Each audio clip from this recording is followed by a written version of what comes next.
Malam hari ini kita akan mengkaji tentang hukum penyamakan kulit bangkai.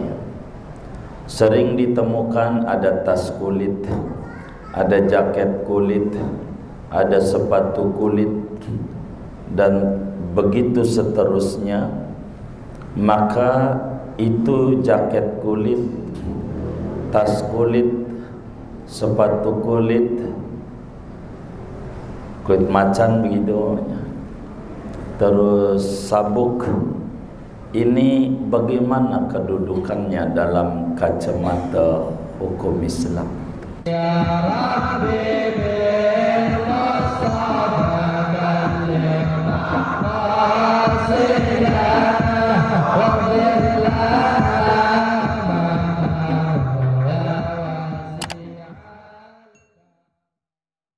Assalamualaikum warahmatullahi wabarakatuh.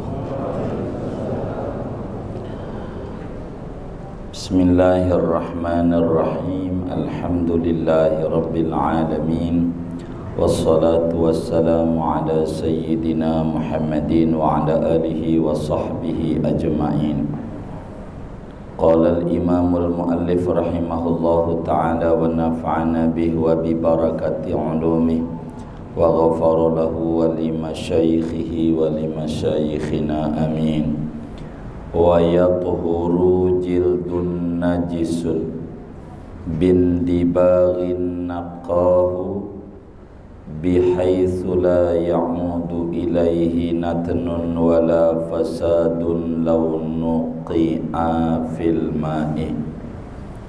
Wa yathuru, dan bisa suci jildun najisun oleh kulit yang najis, bin dibaghin dengan disamak, naqahu yang membersihkan oleh penyamakan itu akan kulit, bihaisu dengan sekira-kira la ya'udu ilaihi natanun, tidak kembali kepada kulit oleh bau busuk, wala fasadun, dan tidak rusak, lau nuqi'a fil ma'i, andai direndam kulit itu fil ma'i, di dalam air. Wa kakalbin wa hinzirin wallahu a'lam bisawab. Segini, Bapak Ibu saudara-saudara sekalian, sebagaimana dimaklumi bahwa maqasidut taharah ada 4. Tujuan kajian bersuci itu ada 4 tujuan. Sasaran yang dituju 4. Pertama wudu, kedua mandi, ketiga tayamum, dan keempat menghilangkan najis. Sementara wasailut thaharah juga ada 4. Media, alat-alat untuk mensucikan itu 4. Bisa saja air, bisa saja debu untuk tayamum, bisa saja batu atau tisu untuk istinja begitu, dan bisa saja penyamakan. Sehingga malam hari ini pembedahan kita masih paparan wasailut thaharah. Namun pertemuan yang lalu dijelaskan bahwa ada namanya suci dengan cara berubah sifat.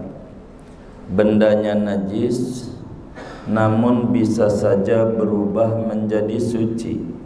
Kemarin sudah dibedah, pertama arak, dan yang kedua bila jadi cuka dengan aturannya kemarin, dan kedua kulit bangkai bila disamak. Dan malam hari ini kita akan mengkaji tentang hukum penyamakan kulit bangkai. Sering ditemukan ada tas kulit, ada jaket kulit, ada sepatu kulit, dan begitu seterusnya. Maka itu jaket kulit, tas kulit, sepatu kulit, kulit macan begitu, terus sabuk. Ini bagaimana kedudukannya dalam kacamata hukum Islam? Perlu diketahui saudara, bahwa yang disebut dengan kata bangkai sebagaimana kajian sebelumnya adalah bila mana hewan atau binatang itu hilang nyawanya tanpa proses penyembelihan syar'i, itulah disebut bangkai. Dan kita ketahui bangkai itu najis, kecuali kemarin-kemarin tuh ada bangkai manusia, ikan, balang, dan seterusnya. Nah, meskipun bangkai itu najis, tapi Islam memberikan alternatif terkait dengan kulitnya. Bisakah kulit dari bangkai ini diolah sehingga menjadi suci, yang kemudian bisa menjadi aksesoris, jadi sabuk lah, tas, sepatu, jaket, dan seterusnya. Nah, malam hari ini kajian kita akan membedah tentang itu. Sebelumnya kita bedah dulu begini. Kulit binatang itu Islam membagi tiga. Pertama, kulit yang suci. Kedua, kulit yang najis selamanya. Dan ketiga, kulit yang najis yang bisa berubah menjadi suci. Kulit yang suci selamanya adalah kulit daripada hewan yang disembelih secara syar'i. Itu mah udah bukan bahasan kita. Kulit tuh kan suka ada kerupuk kulit, kebo. Kalau kulit ini dari disembelih, artinya biasa tuh disembelih. Ini mau kulit udah pasti suci, ya dimakan boleh, halal. Kulit ya hewan yang dimakan dagingnya halal. Kan ada hewan yang dagingnya dimakan hal, kayak kambing, kebo, sapi. Kulitnya bila hasil proses penyembelihan udah otomatis suci. Dan ini bukan kajian kita, karena itu udah otomatis suci itu. Materi itu udah suci, nggak perlu pakai penyamakan kayak begini begitu yang jadi panjang. Dimakan boleh, dijual boleh, dihadiahkan boleh. Hewan yang dimakan dagingnya disembelih proses syar'i, kulitnya suci sebagaimana dagingnya. Kedua, kulit yang najis selama-lamanya adalah kulit anjing, dan kulit babi. Kalau ini mah binatangnya nanti besok kita bedah tuh. Wa kakalbin wa hinzirin. Begitu spesies turunannya. Itu juga najis.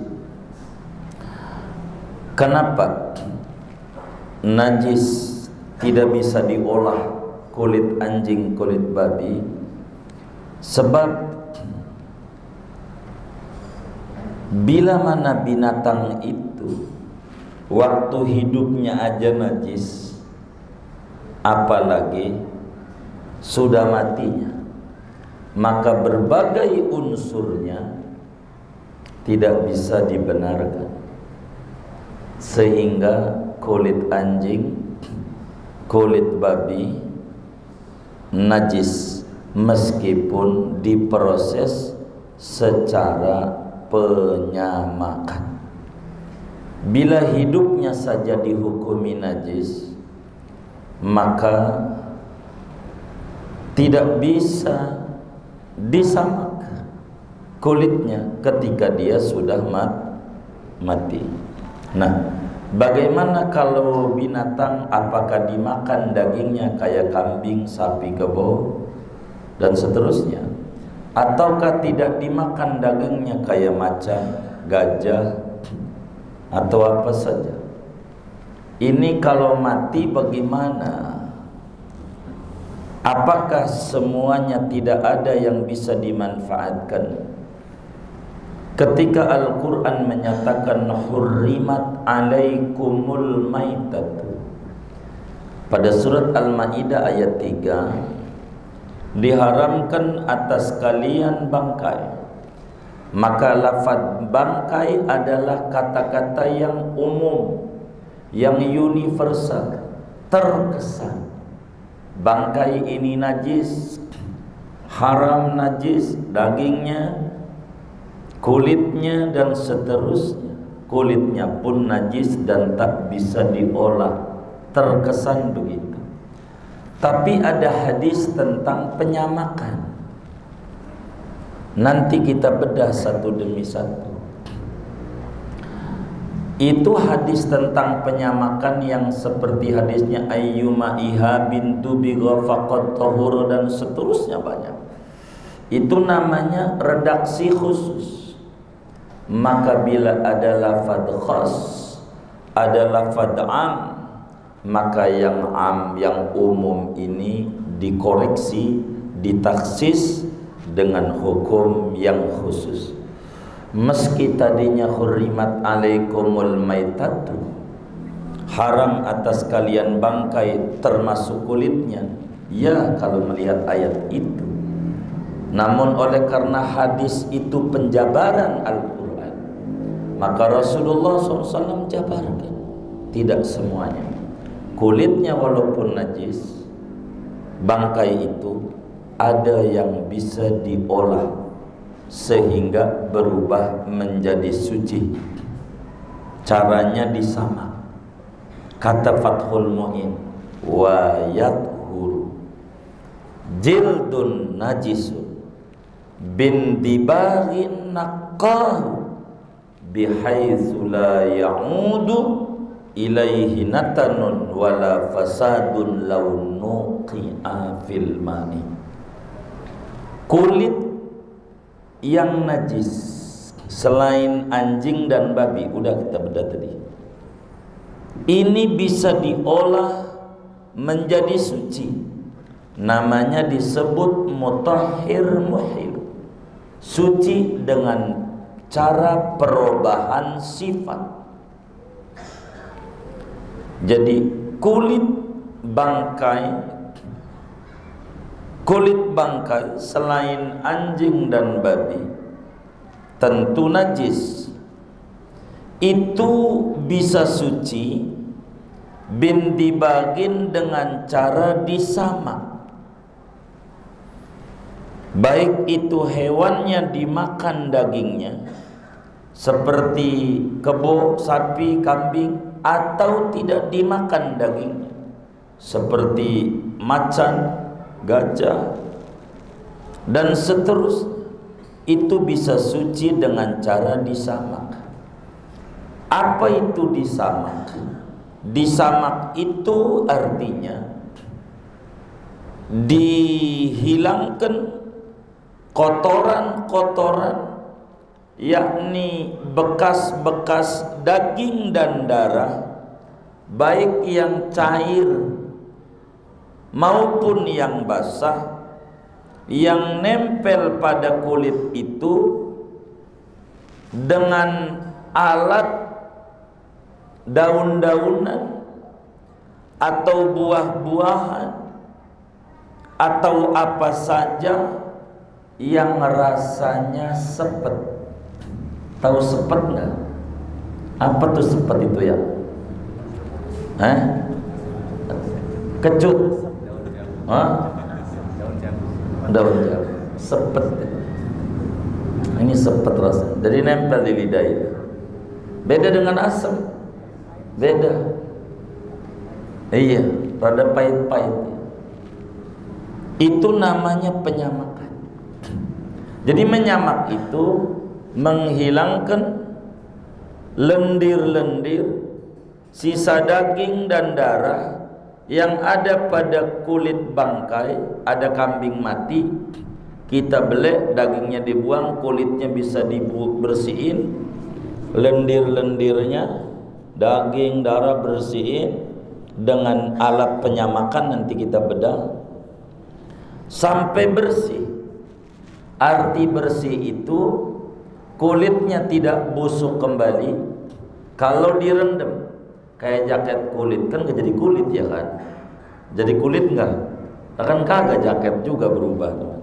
Sepatu enggak busuk, enggak membubuk kalau direndam di air. Bisa jadi sejadah hangat, biasanya duduk di situ, enggak apa-apa. Itu cara penyamakan. Tapi saudara, menarik, kajian penyamakan ini terkait dalam madhab kita Imam Syafi'i radhiyallahu anhu arda. Dulu ada dialog panjang antara Imam Syafi'i dan Imam Sufyan Ats-Tsauri, seorang mujtahid mutlak, pakar fikih dari Kufah, dari Irak. Imam Sufyan Ats-Tsauri dialog dengan Imam Syafi'i, biar kita memahami sejarahnya dulu. Imam Syafi'i ini saudara dulunya mengatakan yang namanya kulit bangkai enggak bisa diolah dengan cara apapun termasuk disamak, enggak.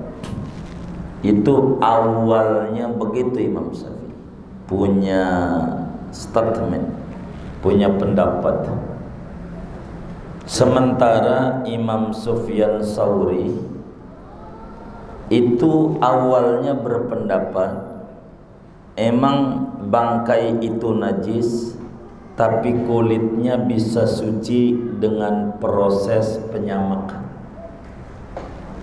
Awalnya begitu. Dua-duanya ketemu. Ditanya Imam Syafi'i oleh Imam Sufyan Ats-Tsauri,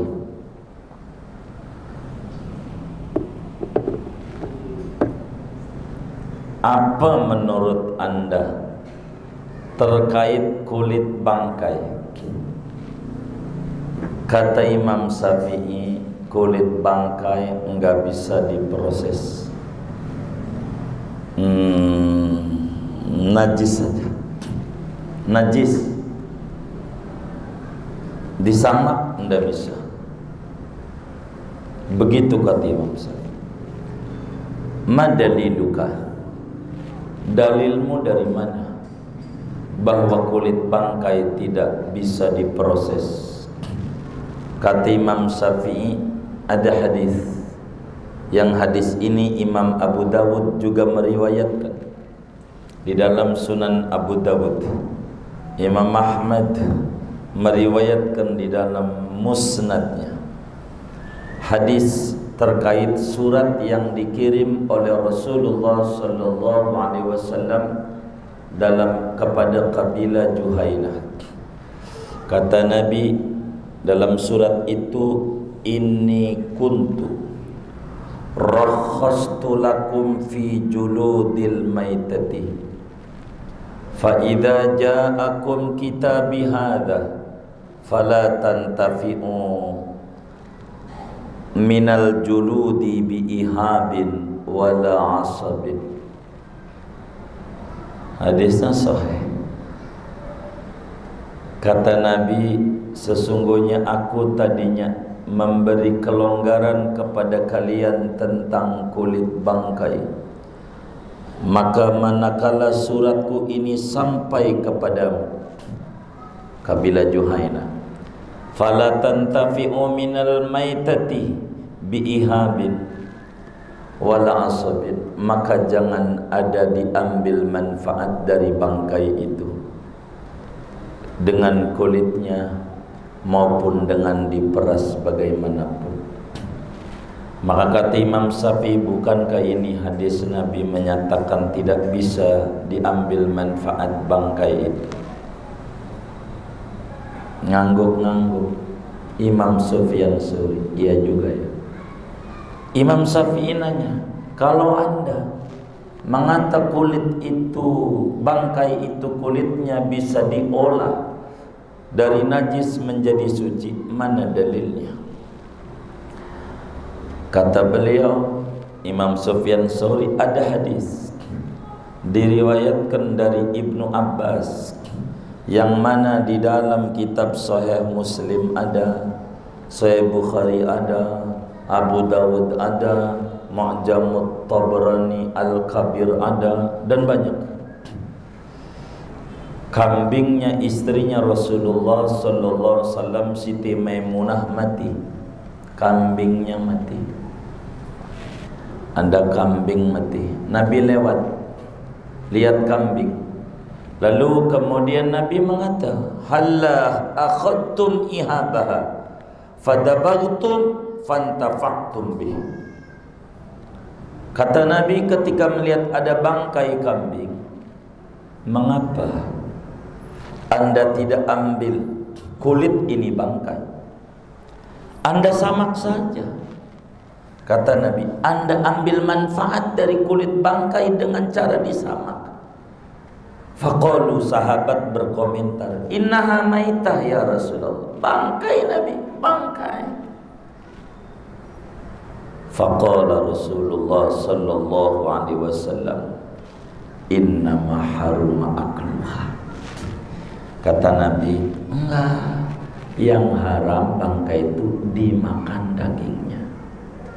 Adapun kulitnya bisa Anda manfaatin dengan cara disamak, dijadiin tas, sepatu, sabuk, jaket, boleh. Imam Syafi'i ngangguk-ngangguk. Hadis menariknya saudara, cerita ini diangkat oleh ulama besar dari Hadramaut, guru besar di Rubat Tarib Hadramaut, Habib Muhammad bin Ahmad Asy-Syatiri, dalam kitab Syarah Yaqutun Nafisnya itu beliau tulis kisah ini. Akhir kesimpulannya, Imam Syafi'i dicabut pendapatnya. Yang tadinya kulit bangkai enggak diapa-apain, enggak bisa, iya bisa disamak. Sampai sekarang madhab Syafi'i begitu.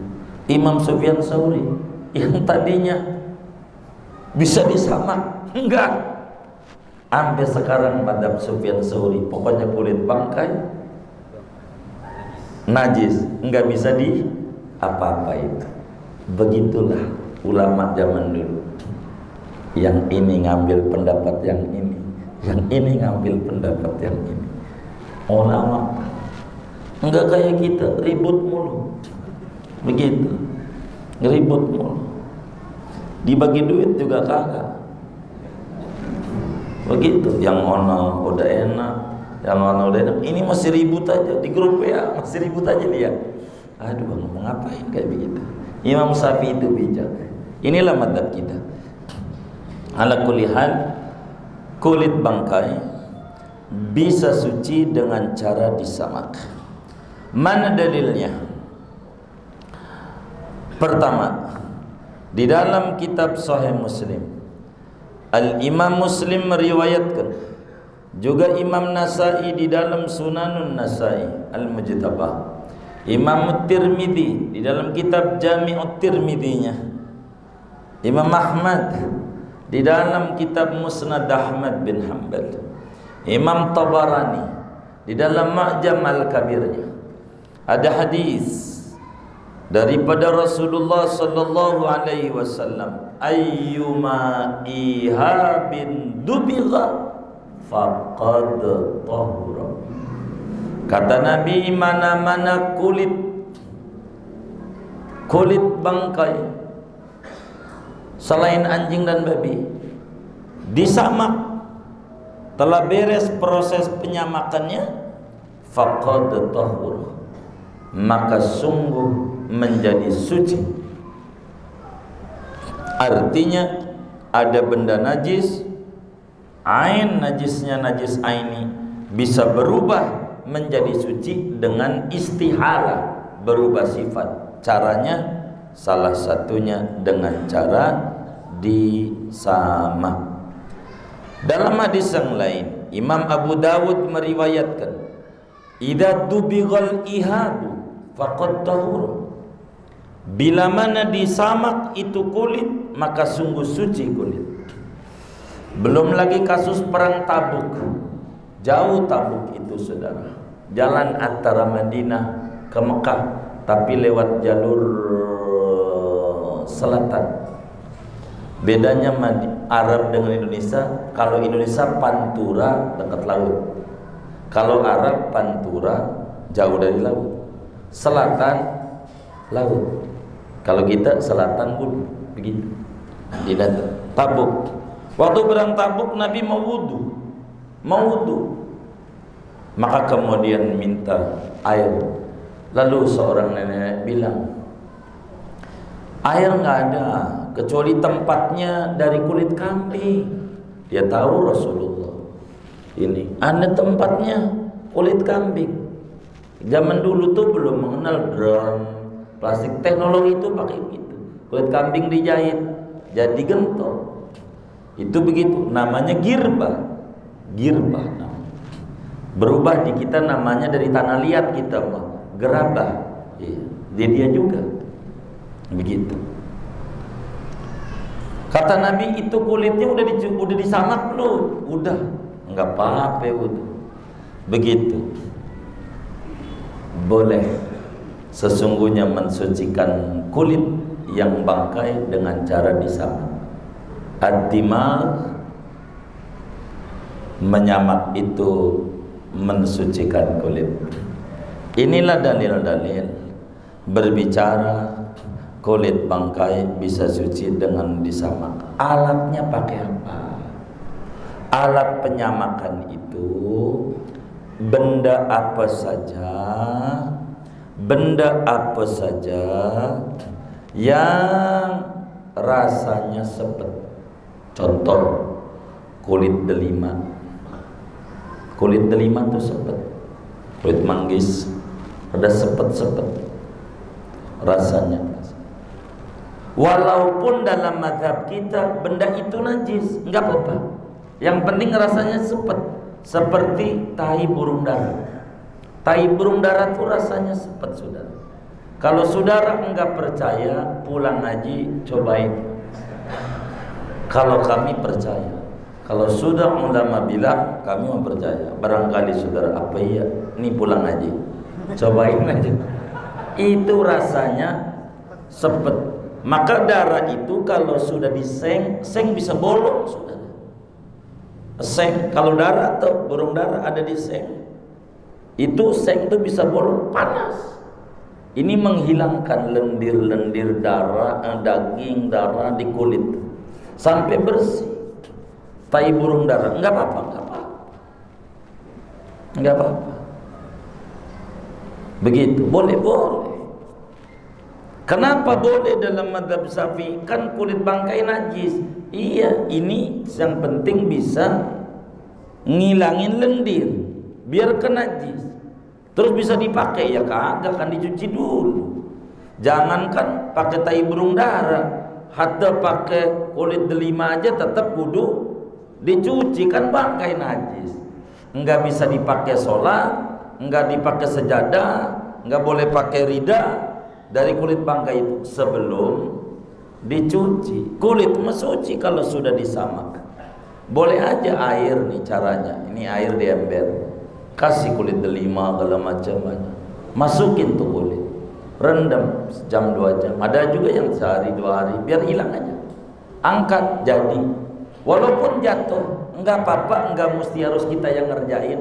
Kita lagi gantung kulit bangkai, belum kita ceburin, jatuh di tempat penyamakan, jadi suci juga.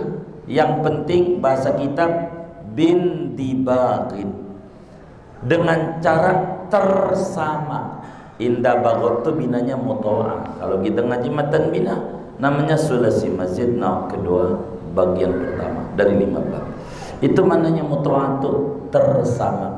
Mau penyamaknya kita, atau jatuh sendiri, atau dijatuhin nggak diolah tapi bersih, maka kulit itu menjadi suci. Menjadi suci.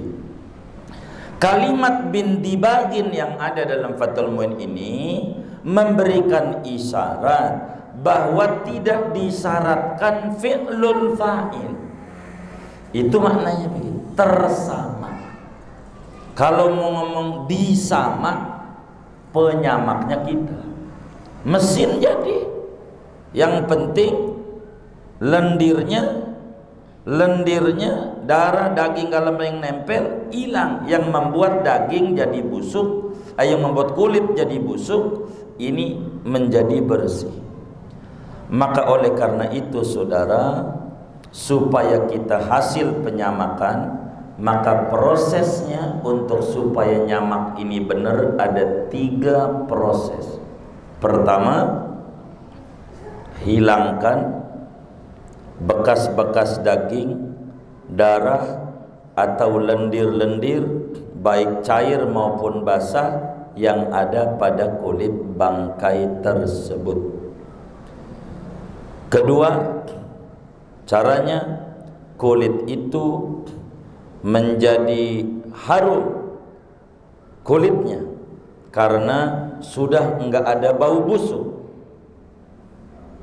Yang ketiga, setelah proses penyamakan, kulit itu berubah pada satu keadaan yang kalau direndam di air, bihaitsu la ya'udu ilaihi natan wala fasad law nuqi'a fil ma', andai direndam di air kagak balik menjadi busuk, kagak balik menjadi rusak. Bila ini sudah, maka proses penyamakan selesai. Bagaimana kalau masih ada bulu pada kulit itu? Maka bila bulunya sedikit, Ibnu Hajar bilang suci, seperti arak yang jadi cuka, botolnya ikut suci. Lah kalau kulitnya nggak jadi suci, ini repot juga, najis terus. Kata Imam Romli, dimaafin. Kata Imam Subki, udah seluruh kulitnya, seluruh bulunya, bulu dimaafin kalau begitu. Begitu. Itu Imam Subki mengatakan begitu, saudara, dalam mazhab Syafi'i. Sesudah disamak, maka kulit itu menjadi suci, luarnya maupun dalamnya, tapi disebut mutanajis, benda suci yang masih najis sesudah proses penyamakan, sehingga tidak boleh dipakai sholat, tidak boleh dibuat sejadah, tidak boleh dibuat baju, jaket sebelum dicuci. Tapi dijual boleh, uang udah suci, kulit yang udah disamak, walaupun belum dicuci. Namun kalau pengen dipakai, wajib kulit itu dicuci karena kulitnya najis. Najis kan tadi najis, berubah suci, kudu dicuci dulu. Udah dicuci baru udah bersih. Silahkan dibuat jaket, silahkan dibuat sabuk, silahkan dibuat sepatu, silahkan dibuat tas, silahkan. Itu Islam itu luas. Barang yang najis bisa dimanfaatkan. Dari sini muncul ide-ide kreatif. Barang yang sudah afkir, yang sudah tidak dipakai, barang-barang bekas, daripada plastik dibuat kerajinan macam-macam. Itu kan pengembangan pemikiran orang dari apa yang diajarkan oleh Rasulullah sallallahu alaihi wasallam. Manfaatin barang-barang bekas bisa menghasilkan uang, dan Islam itu mendidik muslim menjadi kreatif. Inilah Rasulullah sallallahu alaihi wasallam ajarkan kepada kita. Boleh enggak dimakan kulit yang udah disamak? Tidak boleh dimakan mah. Lagi kalau udah jadi jaket kulit, ente mau makan jaket kulit sama sabuk begitu, bisa jadi kuda lumping ente. Tapi kalau hewannya dimakan dagingnya, yang disembelih tuh lalu disamak sama kita, yang disembelih disamak, jadilah tuh kulit itu. Bukan asalnya juga enggak disamak aja, dibikin kerupuk kulit boleh. Maka kalau udah jadi bagaimana nih kulit nih, maka kemudian itu saudara, kata ulama, karena asalnya udah disembelih itu suci, halal, maka walaupun udah disamak boleh dimakan asal tidak bahaya. Silakan ente makan sabuk kulit dari sapi yang sudah disamak, makan begitu. Kalau tidak bahaya. Kalau bahaya janganlah, mau ngapain makan kayak begitu. Jangan kagak aja, masih banyak yang enak-enak juga. Jangan makan soto sabuk. Iya, soto sabuk namanya. Enggak usah begitu. Jadi ribet urusannya. Itulah hukum daripada benda najis ain bisa berubah menjadi suci dengan dua perubahan sifat. Dengan perubahan sifat ada dua. Pertama, arak ketika menjadi cuka dengan proses kemarin yang diterangin. Kedua, kulit bangkai selain anjing dan babi yang diproses dengan cara disamak. Itu berubah menjadi suci. Silakan dibuat sajadah, silakan buat ini. Adapun bacanya yang jadi beduk-beduk tuh kan itu dari yang disembelih korban-korban itu tuh beduk rebana. Ente boleh bikin soto rebana. Tapi kalau tidak bahaya, catat. Kalau tidak bahaya. Dah segini aja dulu dah. Wallahu a'lam bishawab. Jangan banyak